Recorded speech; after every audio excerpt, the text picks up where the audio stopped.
Chris Mumford is a full-stack growth strategist and brand architect with a track record that spans Fortune 500s, startups, and everything in between. I worked most of my career for what I believe is one of the best advertising agencies in the world. I cut my teeth on UPS when UPS was battling FedEx in the early 2000s, and then started working with GEICO in 2006. It was quite a time. He's the mind brands call when they're ready to evolve, not just advertise, a strategist, a creator, a relationship builder built on trust and vision. Give some advice to our listeners in taking some risks with developing their brand personalities. Understand who you are, understand your own personality and what makes you different. And as soon as you can get to the core of that, then you can sort of figure out what kind of risks you're willing to take. So what do you think your X factor is? I'm the most competitive human being I've ever met. Winning is not going to happen tomorrow, but I love seeing the long-term view and competing to win. This is Chris Mumford.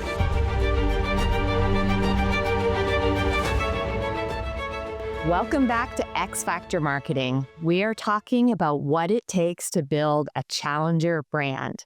Now, marketing people throw that phrase around a lot, challenger brand.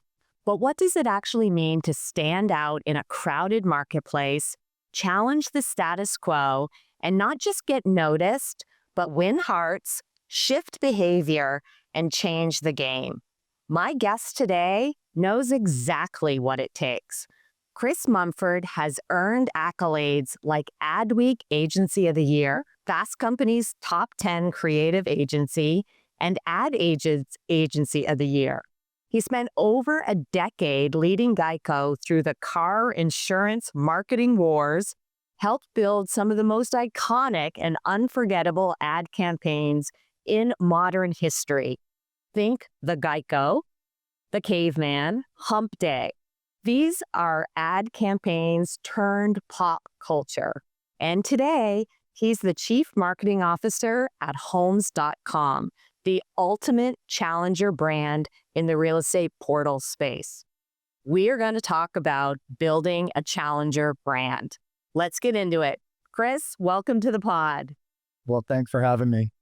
It's so exciting to get to chat with you. Now, I love this topic of challenger brand. And you are really taking on the status quo, and you've built a career as a marketer taking on the status quo.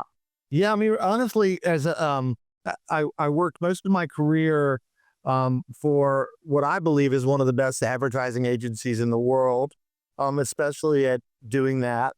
And I've sort of cut my teeth on UPS when UPS was battling FedEx in the early 2000s. They're still battling FedEx, and then started working with GEICO in 2006 when the car insurance marketing wars really sort of started gathering steam.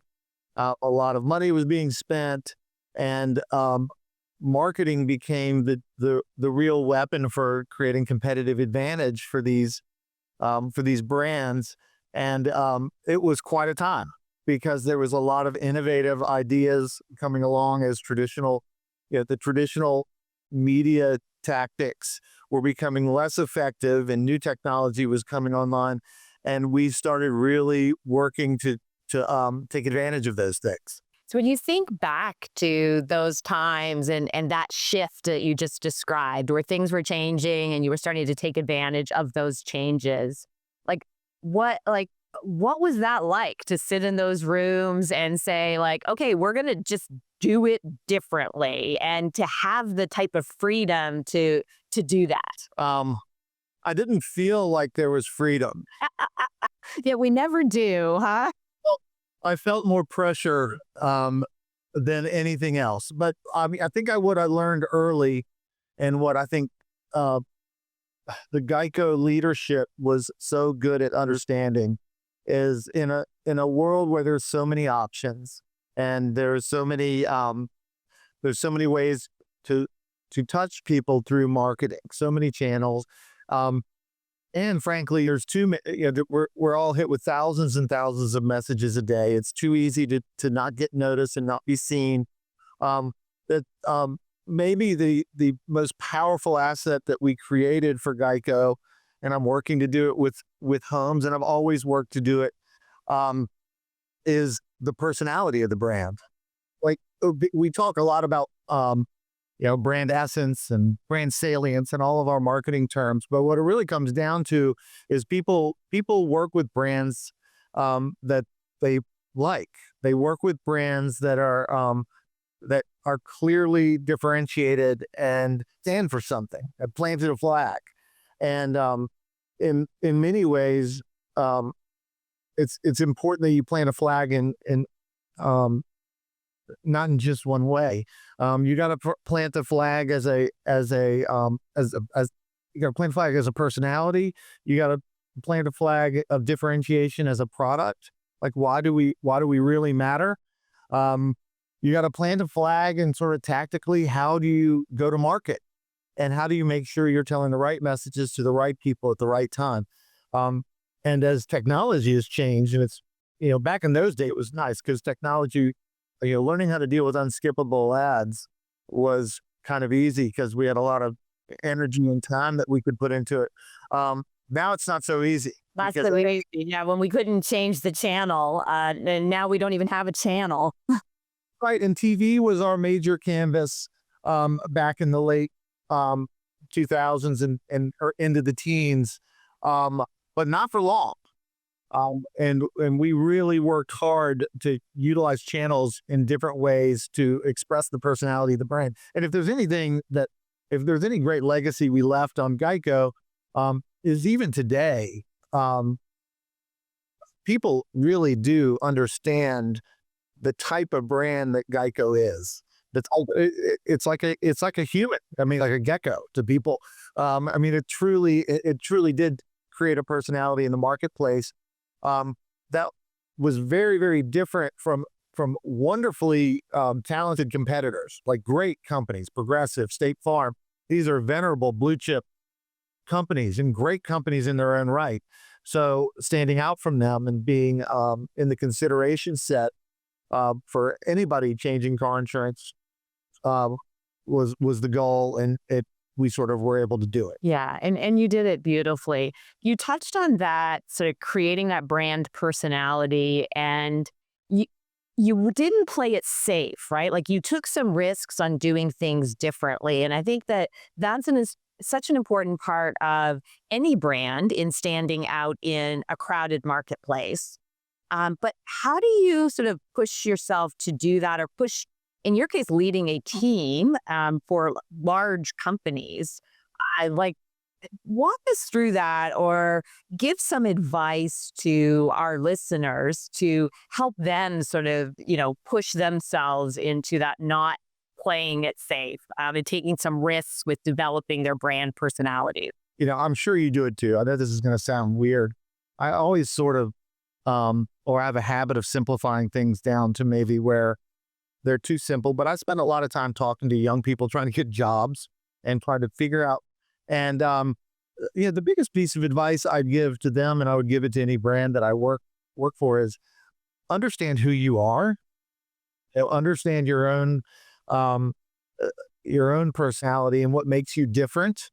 And as soon as you can get to the core of that, then you can sort of figure out what kind of risks you're willing to take. And so if I relate that to homes.com, in a highly competitive market, very mission focused, and I'm sure all of you would say, and I would agree, we're very aggressive and passionate about our mission in this space. And rightly so. I'm a full believer. Kind of different from GEICO. We were the happy, fun brand, and homes.com certainly has components of happiness and fun, but we're also very mission based, and we're out to change the world. So, and change it fast. So we have a high tolerance for risk in trying things and doing things differently. GEICO, we had less tolerance for risk. We tested, we tried, we did try a lot of things, but we tried them in spaces where we knew, for example, Probably the biggest innovation we made back in the early, it was probably 2010, 11, dating myself, but it's still an incredible innovation. Back in those days, we were all taught as marketers, say it once, say it again, and then say it a third time and maybe get it through. And it's like one message, one time. Well, we ended up running 3 or 4 storylines in television at any given moment with completely different messages. Now, we did some things in media to make sure that those messages were as targeted as they could be, but multiple storylines was a big innovation back in those days. And that came out of an insight. So GEICO, we needed a real insight in order for us to take a risk on something. And the insight back then was, we all grew up watching sitcoms where they followed a very simple formula. It was 30 minutes, and at the beginning of let's say Starsky and Hutch. You remember that one? At the beginning of that show, somebody committed a crime. Starsky and Hutch would chase him for 25 minutes, and they'd catch him. And we were all, as consumers of that content, very comfortable with, and we watched it for we watched those shows for years and years and never expected anything more. And then, fast forward to a show like Game of Thrones, where there are 6 or 7 different storylines. And actually, it was Hill Street Blues that did this, if you remember back that long. But Game of Thrones is a great example because there's 6 or 7 different storylines going on at any given time. And they will pop back and forth between the different storylines and the different characters that exist. And for some reason, over time, as consumers of that content, we became perfectly comfortable with that kind of content. Well, we just introduced that into advertising, and it was very clear that consumers were ready for it. Now, I mean, is that a risk? I don't know that it was that big of a risk, but it was certainly a win for us because it introduced a lot more content to a consumer that was ready to consume more ideas than just one. Well, you could see the consistent personality between all of them. You always sort of knew a GEICO ad when it sort of showed up. We were very consistent with, very risk averse when it came to our tagline, and how we ended up our communications and how we hammered home the true value proposition of the brand. GEICO, I would say, was almost risk averse in many ways and innovative in spite of it. Interesting. We have a high tolerance for risk, and we are willing to try and pivot and move and pivot and move.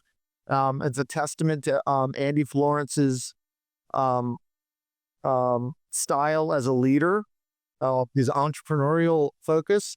I still think we're a Robin Hood type of brand, similar to GEICO, which is I like working for Robin Hood type brands. We are trying to eliminate wrongs and take from the rich and give to the poor in many ways. GEICO was. What do you mean by that? When you say that, what does that mean? We want the market to work like it should work. You've heard us a lot talk about your listing, your lead as our mantra, and what that really is about is, and people have asked, how are you taking on Zillow? And in many ways, I don't even see us as competitors because our business models are completely different. And more and more agents are understanding this. We're working very hard to create the differentiation, because Zillow, Realtor, and Redfin all have a completely different, they make money a completely different way. They make money by taking, the listings get syndicated to them, and they divert the leads and sell them back to the agents as buyer leads. And we don't make money that way. We don't ever do that, and we'll never do that.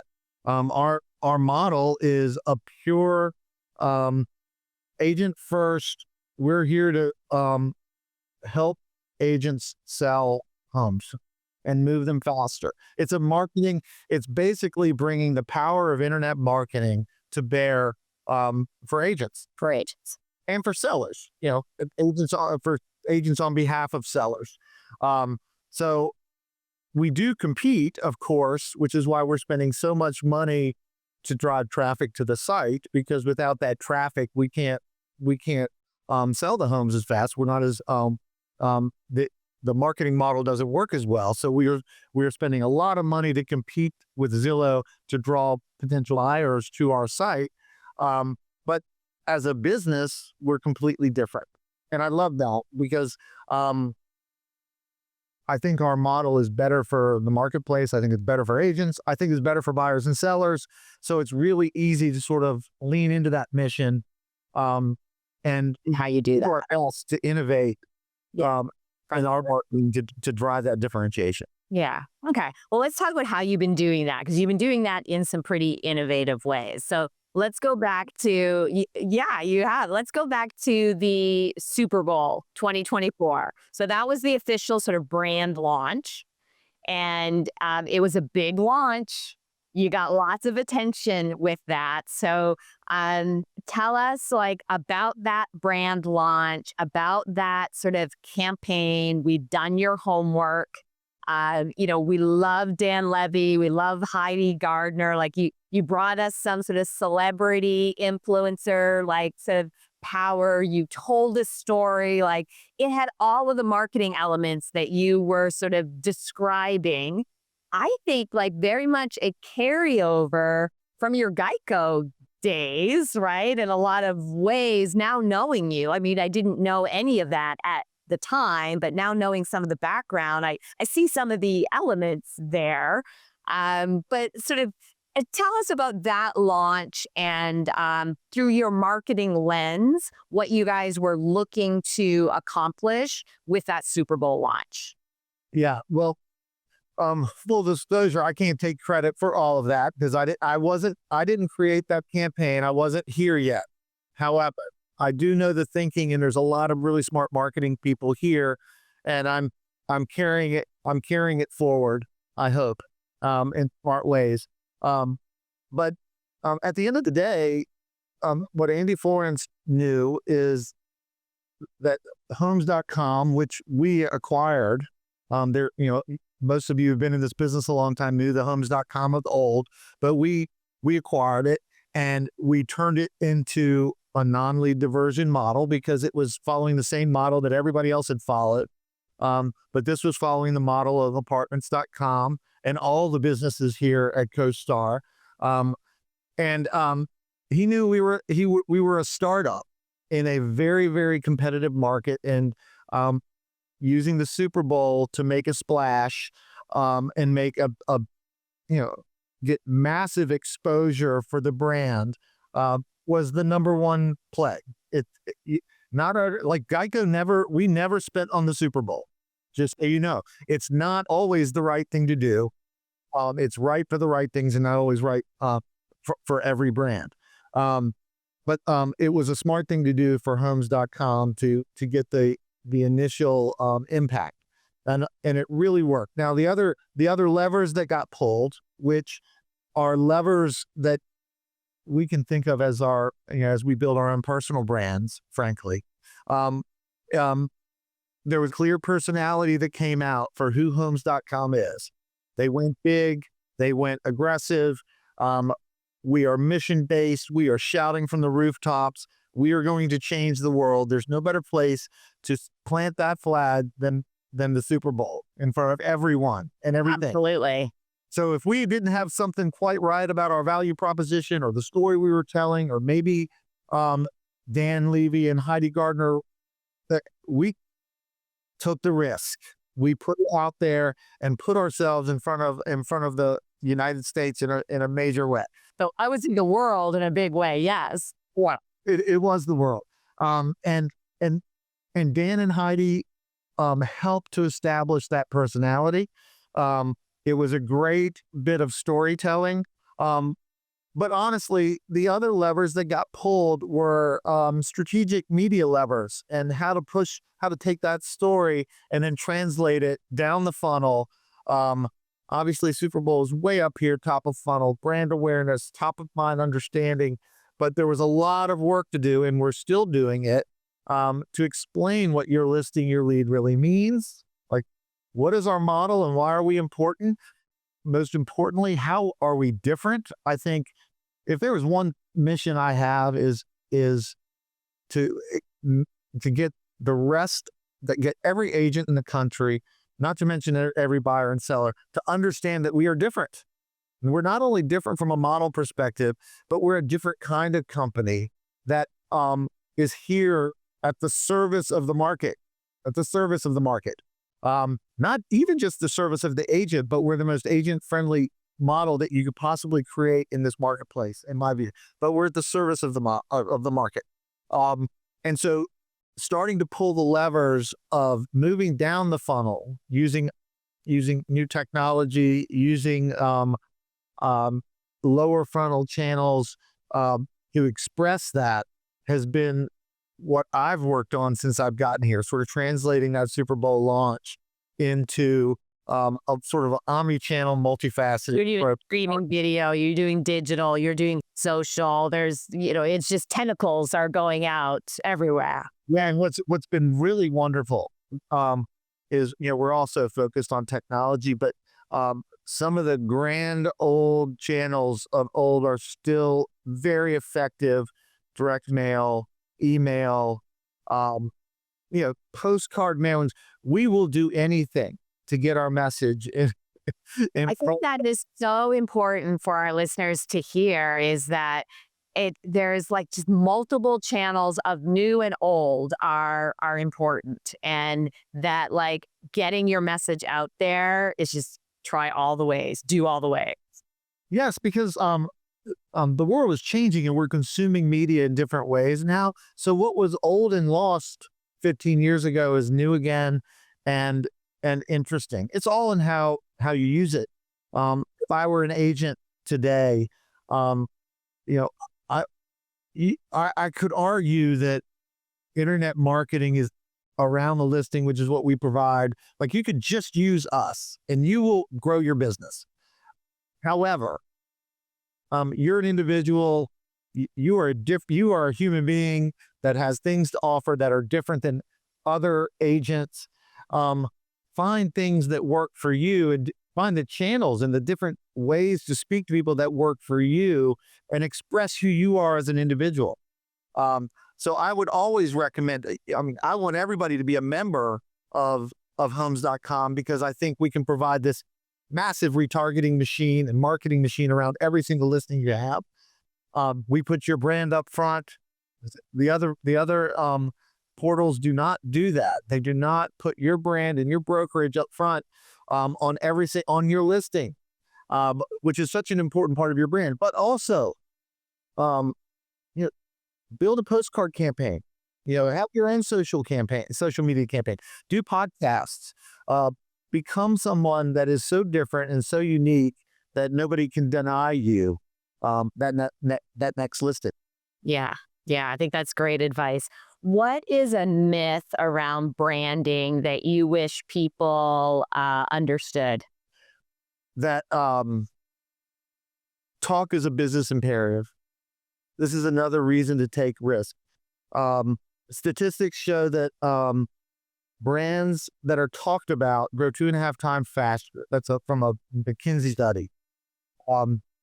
We know that 2/3 of purchase decisions are made from personal recommendations, right? So the days of traditional marketing with the push messages through channels is over. You need to do innovative things and take risks so that people in the marketplace actually talk about you. And if they talk about you, that's a media channel in itself. And it's actually a secret sauce that if people started to understand, and there's ways to generate more talk. You can do it through a Super Bowl campaign, and but if it's a bad Super Bowl campaign, they could talk for the wrong reasons, right? But is that bad though, Chris? Like that old adage of no PR is bad PR? Sometimes it can be good, sometimes it can be bad. But I would always rather the talk be about something, it's this thing or amazing that you've done or something that you've tried. But failures are also, can be very good. But I think in my days at the Martin Agency, which is just a great, it's a company built on the idea of helping brands create conversations in culture, tapping into cultural moments, finding ways to be a part of cultural moments in really authentic ways. That gets people talking about you as a brand. And that's the most efficient marketing possible. So you'll see, I mean, homes.com, we do think Andy will write an open letter to the industry, and that will create a lot of talk and a lot of conversation. And the more we believe the more conversations that happen, will create better understanding of the competitors and the roles of portals, which will then lift our brand up and our product up as somebody everybody should work with. And relating it back to us as humans trying to grow our own businesses, or an agent trying to grow their own business, creating talk around yourself is the most efficient marketing channel there is. It's the hardest thing to do because most of us are shy, and we don't brag, or we don't know how to tap into cultural moments. But you can find ways to do it. Yes, absolutely. All right. That's great advice. Got one final question for you. I call the pod X Factor Marketing because I believe we all have an X Factor, that special thing about ourselves. So what do you think your X Factor is? I'm the most competitive human being I've ever met. Well, you talk about taking risks, and I love the battle. I love that homes.com is a challenger in a dynamically changing industry, a huge industry, an incredibly lucrative industry. And I love that I've been allowed or asked to step into this space with a mission that I believe in, 100% believe in, and I get to compete. I love it. I love it because it's changing so fast, and winning is not going to happen tomorrow, but I love seeing the long-term view and competing to win. I love it. And I think you're surrounded by a lot of really competitive people. Yeah, I definitely fit in this company. You definitely do. And I think that Andy will keep pushing you every single day. Yes, he will, and he does. I have to tell you, I'm probably, this is going to sound, he is really, really bright. He is. That seems like an understatement, Chris. I've been around a lot of people in the world, and he's modest in many ways, but he's really a good businessman, and he believes so strongly in this model. And I mean, I'm a believer, and I think we'll win. That's awesome. Well, you guys are doing some incredible things. And I think that that competitive nature probably comes from those early, like, tennis player days, right? Yes. I'm literally, after I get off the phone with you, I'm going to play. Oh, that's awesome. Well, thank you so much for joining us on the podcast. Keep challenging. We love watching the competition. It benefits all of us in the industry. So keep pushing those boundaries out there. We love what you guys are doing. It, like I said, it benefits all of us as agents, and that's a win-win for everyone. And thanks for sharing some of the behind the scenes of the story and what you guys are doing, and your tremendous expertise that you bring to the table every single day. So thanks for joining us. Thank you so much. You're very welcome. Bye.